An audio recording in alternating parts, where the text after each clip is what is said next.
अस्सलाम वालेकुम। आज हम डिस्कस करने जा रहे हैं most important numericals first year के। और इसमें जो हम न्यूमेरिकल डिस्कस करेंगे चैप्टर नंबर 1, 2 और 3 के डिस्कस करेंगे, जो प्रैक्टिकल सेंटर के कम्प्रीहेंसिव पेपर से भी ताल्लुक़ रखते हैं और 10 ईयर के लिहाज से भी बहुत इंपॉर्टेंट हैं।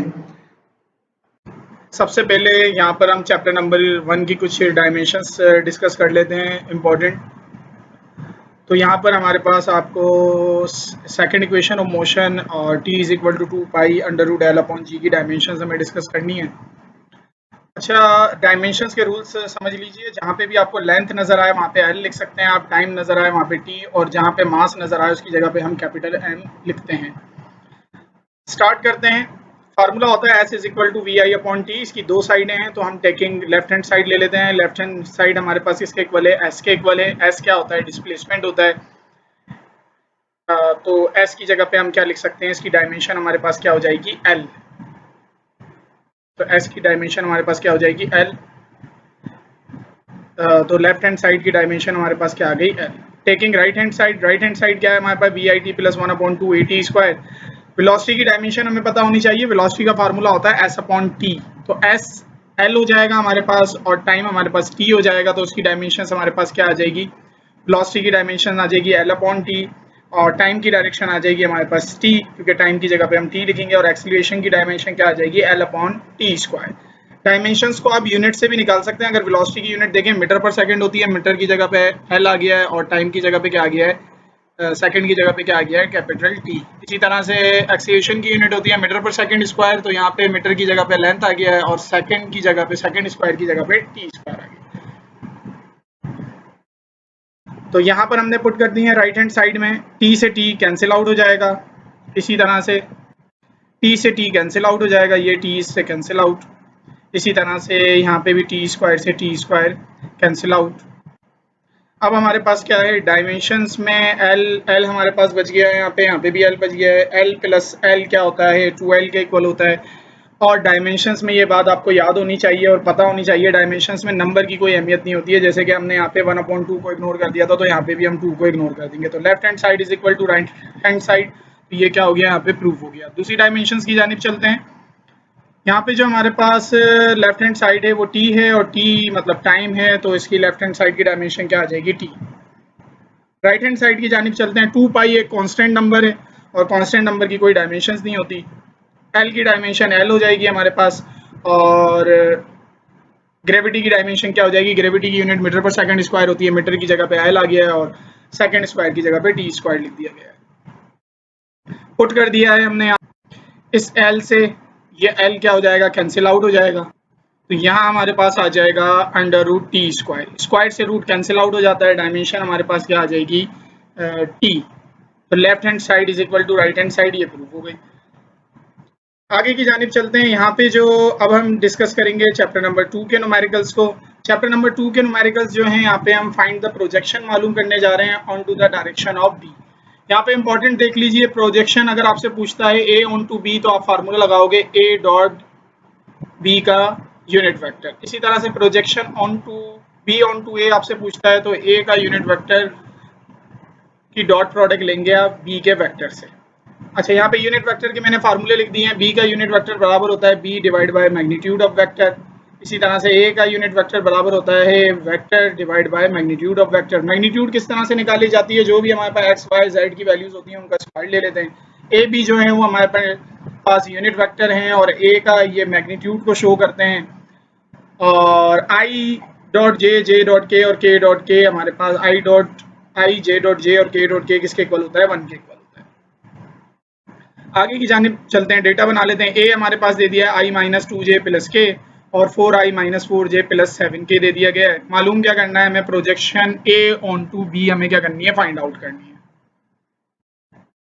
सॉल्यूशन सबसे पहले हम क्या निकाल लेंगे? बी का मैग्नीट्यूड निकाल लेंगे। बी का मैग्नीट्यूड हमारे पास क्या निकलेगा? बी की वैल्यू यहाँ पे देख लें, 4 का स्क्वायर हो जाएगा, -4 का स्क्वायर, 7 का स्क्वायर। एक्स क्या है हमारे पास? 4, y क्या है हमारे पास? -4 और z क्या है हमारे पास? 7। तो यहाँ पे मैंने पुट कर दिया है 4 का स्क्वायर हमारे पास 16, -4 का भी स्क्वायर 16 हो जाएगा, 7 का स्क्वायर 49, सबको ऐड करेंगे 81 और अंडर रूट 81 किसके इक्वल होता है? 9 के। अब हम क्या निकालते हैं? बी का यूनिट वेक्टर निकालते हैं, vector divide by magnitude of vector. Vector हमारे पास क्या दे दिया गया है? वेक्टर की वैल्यू है 4i minus 4j plus 7k और मैग्नीट्यूड ऑफ वेक्टर हमने क्या निकाली थी 9। सबके नीचे अलग अलग यानी कि एलसीएम हमने ब्रेक कर दिया है। आगे की जानिब चलते हैं, हमें निकालनी थी projection A on to B, और projection A on to B का फार्मूला क्या होता है, ए वेक्टर की डॉट प्रोडक्ट बी के यूनिट वेक्टर के साथ। ये हमने फार्मूला पुट कर दिया है।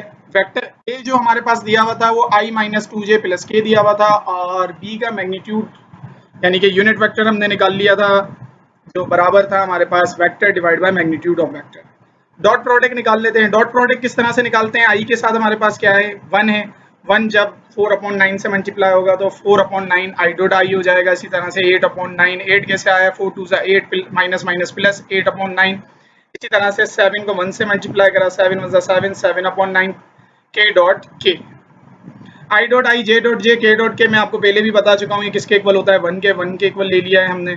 एलसीएम ले लिया है, एलसीएम क्या आ गया है 9 आ गया है हमारे पास, तो 4 प्लस 8 प्लस 7, तो सबको ऐड करवा के हमारे पास क्या आ जाएगा 19 आ जाएगा। 19/9 क्या आ गया projection A on to B. याद रखें projection A on to B अगर मालूम करनी होगी तो फार्मूला ये लगाना है, और इसी तरह से प्रोजेक्शन बी ऑन टू ए पूछ लेता है पेपर में, कुछ भी पूछ सकता है आपसे, तो फार्मूला क्या लगाएंगे आप ये लगाएंगे। आगे की जानिब चलते हैं, यहाँ पे हम डिस्कस करेंगे चैप्टर नंबर 2 के न्यूमेरिकल को डिस्कस करेंगे। सबसे पहले यहाँ पे हमें क्या मालूम करना है, वर्क डन मालूम करना है। वर्क डन के ऊपर डिस्कस कर लेते हैं। वर्क डन का फार्मूला क्या होता है F dot D, F dot del D, और डेल डी किसके बराबर होता है d2 माइनस d1। वर्क डन की यूनिट जूल होती है, फोर्स की यूनिट न्यूटन होती है, डिस्प्लेसमेंट की यूनिट क्या होती है हमारे पास मीटर। डेटा बना लेते हैं। सबसे पहले हमें डिस्टेंस दे दिया गया है 3,2, माइनस आई। पहली वैल्यू x की होती है, दूसरी y की होती है, और तीसरी हमारे पास किसकी होती है k की होती है। तो मैंने इनको i j k की फॉर्म में लिख दिया, ये वेक्टर फॉर्म कहलाती है। इसी तरह से d2 जो हमें दे दिया है उसको भी वेक्टर की फॉर्म में लिख देंगे 2i minus j plus 4k। Force हमारे पास कितनी दे दी है 4i minus 3j plus 2k। Required में मालूम क्या करना है हमें, वर्क डन मालूम करना है। वर्क डन से निकालने से पहले हम डिस्प्लेसमेंट निकाल लेते हैं। चेंज ऑफ डिस्प्लेसमेंट किसके बराबर होता है d2 माइनस d1। d2 माइनस d2 की वैल्यू लिखी, माइनस कर दिया d1, तो i वाली वैल्यूज में से i माइनस हो जाएगा 2i माइनस 3j, ये आ जाएगा हमारे पास माइनस i। इसी तरह से minus j minus 2k minus minus plus minus 3j आ जाएगा, और इसी तरह से 4k प्लस 1k ये आ जाएगा हमारे पास 5k। वर्क का फार्मूला हमारे पास क्या होता है एफ डॉट डेल डी, तो f की जगह पे f का हमने वेक्टर लिख दिया है, इसी तरह से डॉट, और डेल d की जगह पे डेल d का वेक्टर लिख दिया है हमने। दोनों के दरमियान डॉट प्रोडक्ट निकाल लेते हैं। 4 1 4 i डॉट i हो जाएगा, इसी तरह से 3 3 9 j डॉट j, और इसी तरह से 2 5 10 k डॉट k आ जाएगा। i dot i, j dot j और k डॉट k किसके इक्वल होता है 1 के इक्वल होता है। तो 4 प्लस 9 प्लस 10 15 जूल। एक बात और याद रखें, पेपर्स के अंदर अगर आपको 2 फोर्सेस दे दे या 3 फोर्सेस दे दे, देखें यहाँ पे 1 फोर्स दी हुई है, अगर 2 दे देता है 3 दे देता है, तो आप वहां पर अगर 1 से ज्यादा आपको फोर्स दे देता है तो वहां पे आप क्या निकालेंगे रिजल्टेंट फोर्स। और रिजल्टेंट फोर्स के लिए आप क्या करेंगे F इज इक्वल टू जितनी भी फोर्स आपको देगा तो आप क्या कर लेंगे F is equal to F1 plus F2, इस तरह से आप क्या कर लेंगे ऐड कर लेंगे, और फिर डॉट प्रोडक्ट निकालेंगे। ये याद रखिएगा बात, अगर 2 डिस्प्लेसमेंट देता है तो उसमें तो चेंज निकालना पड़ेगा, लेकिन अगर फोर्सेस डबल दे देता है तो दोनों को क्या करना पड़ेगा आपको ऐड करना पड़ेगा। टू साइड ऑफ ट्राइंगल हमें सवाल में दे दी गई है। ए जो है हमारे पास 3i plus 4j minus 2k दिया गया है, इसी तरह से b is equal to 4i minus j plus 3k दिया गया है। Determine the area of triangle. Area of triangle निकालने से पहले कुछ फार्मूले डिस्कस कर लेते हैं। यहाँ पे देखें एरिया ऑफ ट्राइंगल का मैंने फार्मूला लिख दिया है 1/2a मल्टीप्लाई बाय b का मैग्नीट्यूड, यानी कि पहले आप क्रॉस प्रोडक्ट निकालेंगे a और b के दरमियान, और फिर उसका आप क्या करेंगे 2 से डिवाइड करवा देंगे, तो आपके पास क्या फाइंड आउट हो जाएगा क्रॉस प्रोडक्ट निकल जाएगी, यानी कि एरिया ऑफ ट्राइंगल क्या हो जाएगा हमारे पास फाइंड आउट हो जाएगा। इसी तरह से एरिया ऑफ पैरेललोग्राम हमारे पास किस तरीके से निकाला जाता है, तो एरिया ऑफ पैरेललोग्राम जो हमारे पास होता है a मल्टीप्लाई बाय b का मैग्नीट्यूड, यानी कि अगर एरिया ऑफ पैरेललोग्राम आपसे पेपर्स में पूछ लेता है तो सिर्फ आप a मल्टीप्लाई बाय b और फिर उसका क्या निकाल देंगे मैग्नीट्यूड निकाल देंगे बस। इसी तरह से यूनिट वेक्टर परपेंडिकुलर पूछता है तो सबसे पहले आप क्या करेंगे, a मल्टीप्लाई बाय b निकालेंगे, क्रॉस प्रोडक्ट जो मैं आपको इसमें भी निकालना सिखाऊंगा, और फिर उसका मैग्नीट्यूड निकालेंगे आप। a मल्टीप्लाई बाय b को आप डिवाइड करवा देंगे, जो वेक्टर फॉर्म आएगी उसको उसके मैग्नीट्यूड से डिवाइड करवा देंगे। आगे की जानिब चलते हैं। a हमारे पास दे दिया 3i प्लस 4j माइनस 2 के, इसी तरह से b दे दिया 4i माइनस j प्लस 3 के। एरिया ऑफ ट्राइंगल, तो एरिया ऑफ ट्राइंगल निकालने से पहले हम सबसे पहले क्या निकालेंगे, क्रॉस प्रोडक्ट निकालेंगे। क्रॉस प्रोडक्ट में हम क्या करते हैं, देखें सबसे पहले आई जे के हमेशा ऊपर आएगा, फिर हम क्या लिखेंगे, ए की वैल्यू जो आई के साथ है वो क्या है 3, जे के साथ जो है 4 और के साथ क्या है -2। इसी तरह से बी की वैल्यू आई के साथ क्या है 4, जे के साथ कुछ नहीं है तो -1 आ जाएगा। इसी तरह से के साथ क्या है हमारे पास 3। डिटर्मिनेंट मेथड सॉल्व कर लेते हैं। ये सॉल्व कैसे किया जाता है, देखें जब आई आप बाहर निकालेंगे ना तो ये चीज़ और ये आप खत्म कर देंगे, तो देखें यहाँ पे बच क्या रहा है 4 -1 -2 -3, वो हमने यहाँ लिख दिया है। अच्छा, पहला प्लस का आता है, इसी तरह से दूसरा क्या आता है हमारे पास माइनस का आता है, ठीक है, ये बात याद रखिएगा। इसी तरह से जे जब आप बाहर निकालेंगे तो यहाँ से ये खत्म हो जाएगा, इसी तरह से ये 3 4 -2 3 आ जाएगा। पहला प्लस का, दूसरा माइनस का, और फिर क्या आती है हमारे पास वैल्यू प्लस की। इसी तरह से जब के आप निकालेंगे तो क्या आ जाएगा 3 4 4 -1।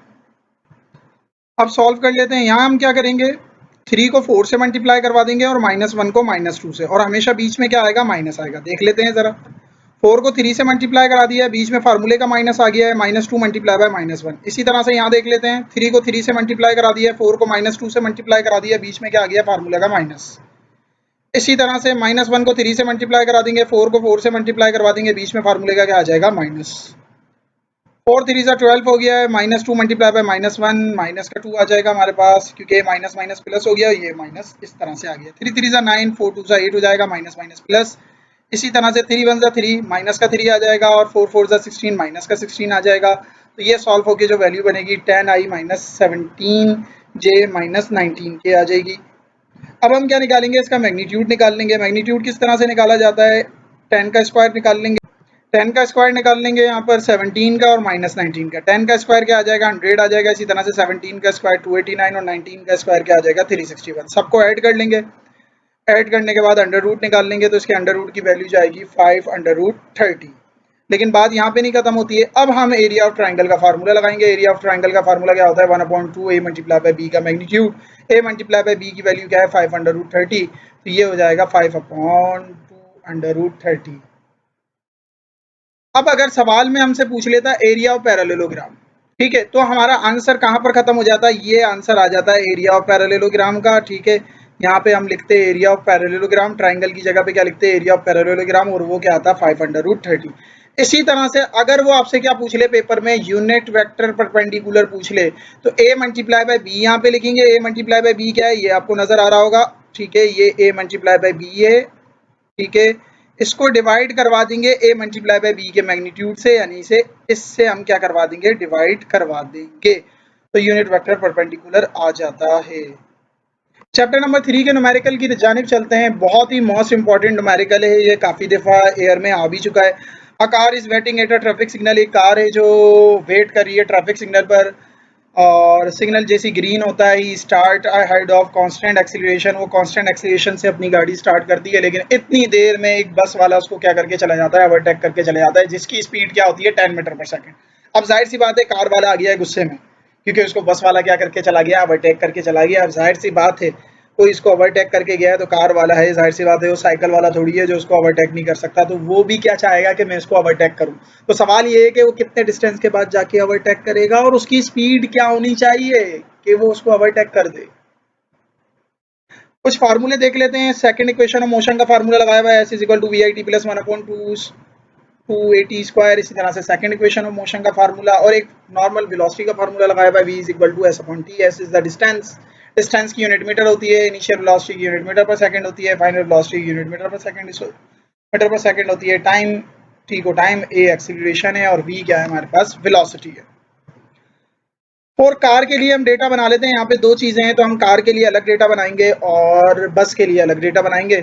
तो इनिशियल वेलोसिटी ऑफ कार क्या है, 0 है। जब भी कोई गाड़ी रेस्ट से स्टार्ट होती है, यानी कि रुकी हुई हो, चलने लग जाती है, तो उसकी वी आई क्या होती है, 0 होती है। एक्सीलरेशन क्या दे दी है हमें, 2 मीटर पर सेकंड स्क्वायर कार की। और इसी तरह से डिस्टेंस ऑफ कार हमारे पास मालूम करना है हमें, तो यहाँ पे हम फार्मूला लगा देते हैं। डिस्टेंस भी मालूम करना है इसके अंदर, और साथ में वी एफ भी मालूम कर लिए, तो ये मैंने यहाँ पे लिख दिया है। अच्छा, सबसे पहले हम फार्मूला लगा देते हैं। सर ये एस सी कहाँ से आया है, s c means distance of car. V i हमारे पास क्या है, 0 है, टाइम हमारे पास गिवन नहीं है, एक्सीलरेशन हमारे पास 2 दे दी है। 2 से 2 क्या हो जाएगा हमारे पास, कैंसिल आउट हो जाएगा। 2 से 2 हमारे पास कैंसिल आउट हो गया है, 2 से 2 कैंसिल आउट हो गया है। ये हो जाएगा हमारे पास, 0 से कोई भी चीज़ मल्टीप्लाई होती है 0, तो डिस्टेंस ऑफ कार इक्वल आ जाएगा टी स्क्वायर के। और बस की बात कर लेते हैं। स्पीड ऑफ बस हमारे पास दे दी है 10 मीटर पर सेकेंड, टाइम जो है हमारे पास टी है। इसी तरह से डिस्टेंस ऑफ बस को हमने एस बी से डिनोट किया है, यानी कि distance of bus. Solution velocity का फार्मूला पता है, एस अपॉन टी होता है, S B means distance of bus. तो डिस्टेंस ऑफ बस क्या आ जाएगा हमारे पास, 10 टी। अच्छा, अकॉर्डिंग टू प्रॉब्लम, ये बात आपको पता होना चाहिए और कॉमन सेंस की बात है, जाहिर सी बात है, जिस डिस्टेंस से कार जा रही होगी उसी डिस्टेंस से, यानी कि जिस रास्ते से कार जा रही होगी उसी रास्ते से हमारी बस भी जा रही होगी, यानी कि डिस्टेंस ऑफ कार इक्वल होगा डिस्टेंस ऑफ बस के। ऐसा तो है नहीं है, कोई फिल्मी सीन तो चल नहीं रहा है कि भाई वो फला बंदा उसको ओवरटेक करके गया, वो गलियों से निकला, वो गलियों से निकलता निकलता भागता हुआ आया और क्या कर दिया उसने, उसको पकड़ लिया। ऐसा कुछ भी नहीं है, जो दोनों का जो रास्ता होगा वो एक ही होगा। इसका मतलब distance of car is equal to distance of bus. तो डिस्टेंस ऑफ कार इक्वल ले लिया मैंने डिस्टेंस ऑफ बस के, तो डिस्टेंस ऑफ कार की जगह पे क्या लिख दिया, टी स्क्वायर, और डिस्टेंस ऑफ बस की जगह पे क्या आ गया, 10 टी। टी से टी कैंसिल आउट, टाइम क्या आ जाएगा हमारे पास, 10 सेकेंड। टाइम हमारे पास आ गया है, डिस्टेंस ऑफ कार हमें निकालना था, टी की जगह टी की वैल्यू लिख देंगे, तो ये हमारे पास हो जाएगा 10 का स्क्वायर। 10 का स्क्वायर हमारे पास क्या आ जाएगा, 100। तो डिस्टेंस ऑफ कार 100 मीटर बाद वो जाके उसको क्या कर देगा, ओवरटेक कर देगा, कार ओवरटेक कर देगी बस को। इसी तरह से फाइनल वेलोसिटी ऑफ कार निकालते हैं, v f is equal to we i plus a t. V i हमारे पास क्या है, 0 है, एक्सीलरेशन हमारे पास क्या है, 2 है, टाइम हमारे पास क्या दे दिया है, 10। तो फाइनल वेलोसिटी हमारे पास क्या आ जाएगी, 2 मल्टीप्लाई बाय 10, 20 मीटर पर सेकेंड। आगे की जानिब चलते हैं। यहाँ पे एक और सवाल है, ये भी मोस्ट इम्पॉर्टेंट सवाल है। देखें यहाँ पे हमारे पास क्या है, एक मनी बस है, हमारे पास मिनी बस है जो स्टार्ट हो रही है moving from a position of rest, rest से स्टार्ट हो रही है। अब bus stop with a uniform acceleration, uniform acceleration में ये स्टॉप हो जाती है during the 10th second of its motion. बोल रहा है during the 10th second of its motion. देखें, एक होता है 10 सेकेंड, एक होता है 10th सेकेंड। 10 सेकंड का मतलब ये है कि आपने 10 सेकंड के अंदर कितना डिस्टेंस कवर किया, यानी कि 1 से लेकर 10 तक कितना डिस्टेंस कवर किया। और 10th सेकंड का मतलब ये है 9 से लेकर 10 तक कितना डिस्टेंस कवर किया। ये बात जहन में बिठा लें। 10 दोबारा रिपीट कर लें मेरे साथ। 10 सेकंड का मतलब क्या है, 1 से लेकर 10 तक के दरमियान आपने कितना डिस्टेंस कवर किया। और इसी तरह से 10th सेकंड का मतलब हमारे पास क्या है कि आपने 9 से लेके 10 तक के दरमियान कितना डिस्टेंस कवर किया। तो दोनों में जमीन आसमान का फर्क है। इट कवर अ डिस्टेंस, यानी कि 10th सेकंड में वो कवर करता है distance 95 metre. Calculate its acceleration and total distance it cover in 10 second. बताओ वो 10 सेकंड के अंदर कितनी उसकी एक्सीलरेशन होगी और कितना हमारे पास उसने डिस्टेंस कवर करा होगा।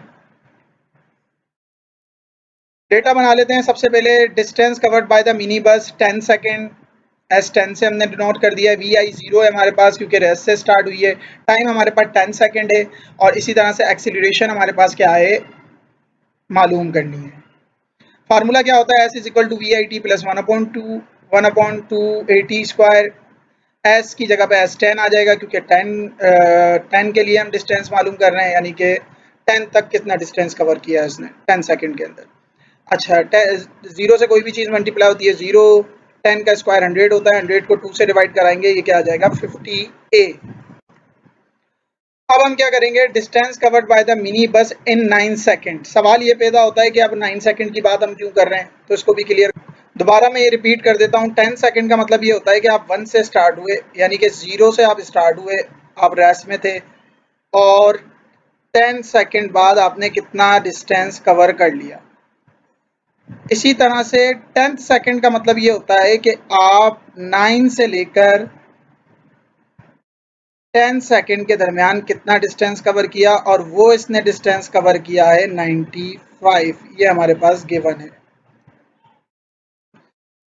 तो इसीलिए हमने 9 और 10 को सिलेक्ट किया है इसके अंदर। इसी तरह से अगर वो 5 सेकंड पूछ ले, 4 सेकंड पूछ ले, 5 सेकंड के अंदर आप क्या करेंगे, 4 और 5 को यूज करेंगे। इसी तरह से 3 सेकंड के अंदर क्या करेंगे, 2 और 3 को यूज करेंगे। तो यहाँ पे यही काम, बिल्कुल यही काम हम किसके लिए कर रहे हैं, यही काम हम क्या कर लेंगे, 9 सेकंड के लिए कर लेंगे।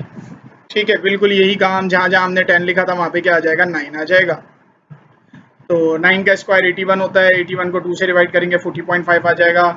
अच्छा, अभी जो मैंने बात करी थी आपको, S10 माइनस S9 हमारे पास क्या दे दिया, 95 मीटर दे दिया है। इसको बोलते हैं हम 10 सेकंड में जितना डिस्टेंस कवर किया है, ये वो है। S10 की जगह S10 की वैल्यू आ गई, S9 की जगह S9 की वैल्यू आ गई।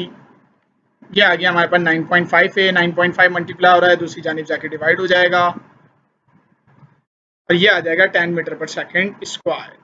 अच्छा, हमें क्या निकालना था, डिस्टेंस निकालना था कि वो 10 सेकंड में कितना कवर करता है, और साथ में एक्सीलरेशन भी निकालनी थी। एक्सीलरेशन हम निकाल चुके हैं। अब हम क्या निकालेंगे, डिस्टेंस 10 सेकंड में डिस्टेंस की जो इक्वेशन हमारे पास बनी है वो 50a बनी है। तो ये आ जाएगा हमारे पास 50a की जगह पे 10 लिख देंगे। 10 को जब 50 से मल्टीप्लाई कराएंगे तो ये 500 मीटर आ जाएगा। अच्छा, ये जो वीडियो थी इसके अंदर 3 चैप्टर्स के न्यूमेरिकल मौजूद थे। अब जो वीडियो मैं अपलोड करूंगा उसके अंदर मजीद आगे के 3 चैप्टर्स के न्यूमेरिकल्स होंगे। इंशाल्लाह ये न्यूमेरिकल्स आप कर लें, ये मोस्ट इंपॉर्टेंट न्यूमेरिकल्स हैं, प्रैक्टिकल सेंटर के कम्प्रिहेंसिव पेपर में भी आए हुए हैं, और 10 ईयर के हिसाब से भी ये बहुत इंपॉर्टेंट न्यूमेरिकल्स हैं।